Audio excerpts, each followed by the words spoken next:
আপনাদের ভাইয়া তো 1 মাসের বেশি ঢাকার বাইরে আছে, তো বৃহস্পতিবারে বাসায় এসে তার কিছু কাপড় চোপড় নতুন লাগবে।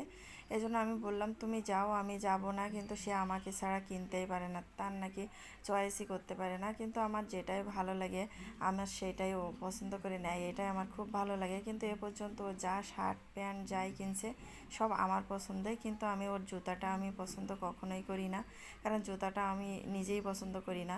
ওর যেটা ভালো লাগে ও সেটাই নেয়, আর শার্ট প্যান্ট গেঞ্জি সেগুলো আমার পছন্দই নেয়।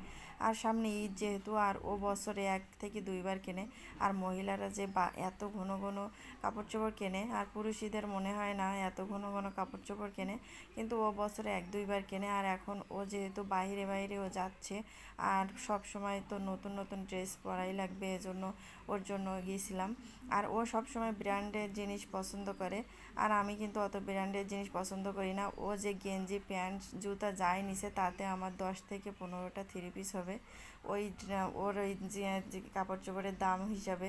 কিন্তু তারপরেও আমার কিন্তু ব্র্যান্ডের কোনো কিছুই আমি পছন্দ করি না, কিন্তু 2-1টা হয়তো বছরে একটা, এর বেশি আমি নেই না, বা 2টা।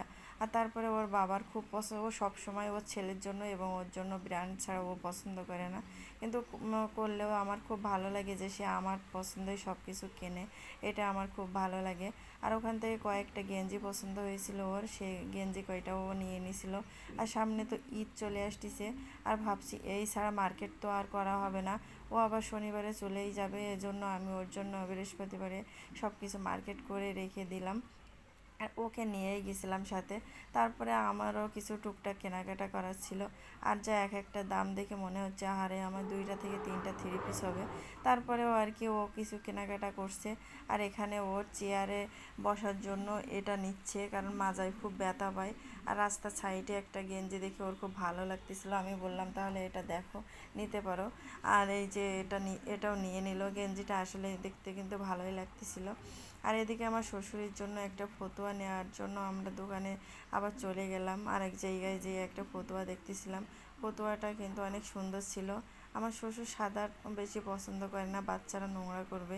তারপরেও আমার শ্বশুরের জন্য ফতুয়াও নিয়ে চলে আসছে। আর এখানে আমার কয়েক জোড়া জুতা আমার লাগবে, এজন্য আমি জুতা নিয়ে আসছি, 2টা পার্স নিয়ে আসছি, আয়নের কিছু গেঞ্জি, আয়নের কিছু গরমের প্যান্ট, আমার জন্য একটা 3 পিস, এবং ওর বাবার এতগুলা কাপড় চোপড়। কিন্তু আমার খুব ভালোই লাগছে আজ মার্কেটটা করে, আমার খুব ভালোই লাগতেছিল, কারণ রমজান ঈদে আমি যে পরিমাণ মার্কেট করছি আর কুরবানির ঈদে করতে পারবো এটা আমি ভাবতেই পারিনি। আর তারপর আয়নের বাবা ওর জন্য আবার জুতাও কিনছে, ওর কিন্তু অনেকগুলা জুতা, আর জুতা এক একটা অনেক দামি, কিন্তু আমি ওর জুতার দামে 3/1 দাম দিয়েও আমি জুতা কিনি না, কারণ আমি সবসময় 4 থেকে 500 টাকার জুতা কিনতে ভালো লাগে।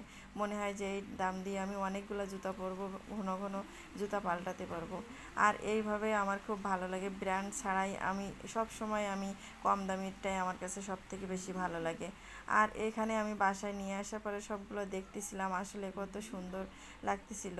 আর ড্রেস বা ওর গেঞ্জি প্যান্ট এগুলো আমার কাছে খুব ভালো লাগছিল, আর তারও খুব পছন্দ হয়েছিল। আর সবসময় আমার পছন্দই কেনে বলে আমি লাকি যে আমার হাজব্যান্ড সে নিজে কোনো কিছুই পছন্দ করে না, আর আমি যেটা পছন্দ